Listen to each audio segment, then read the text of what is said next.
Huwag po tayong basta-basta manigtitiwala sa mga hindi natin kilala. Sa Mandaluyong, isang sanggol ang dinukot ng isang babaeng 3 araw pa lang nakikilala ng nanay. Pinaniwala umanong ina na gagawing model ang sanggol. Narito ang unang roda ni Katrina Son.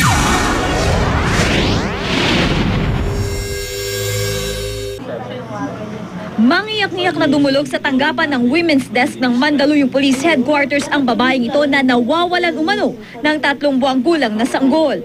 Kwento ng inang itago natin sa pangalang Gracel. 3 araw pa lamang daw niya nakikilala ang isang babaeng nagngangalang Lovelyn Caspique.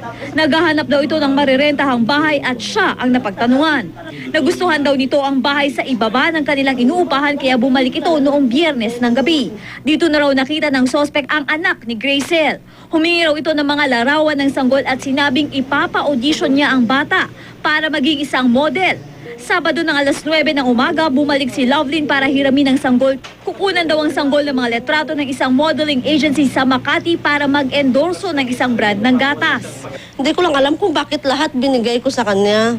Tapos parang wala akong kaba na parang wala talaga ako sa sarili ko. Pero kung siguro sa tamang pag-iisip lang ako, hindi ko talaga ibibigyan ako. Pero siguro na brainwash. Kinuha rin daw mula sa kanya ang birth certificate ng anak, gayon din ang gatas nito, vitamins at ilang damit.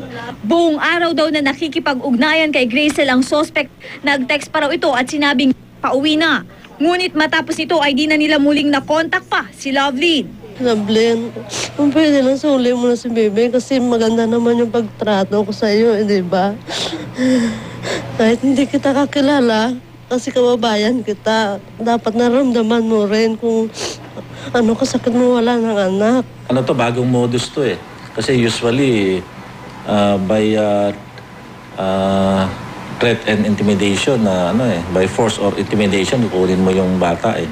Ngayon by means of deceit, yung failure to return yung minor na hinidnap nila. Dagdag pa niya na kung sino ang nakakakilala sa suspect ay agad ipag-alam sa mga otoridad. Para sa unang balita, Katrina Son reporting.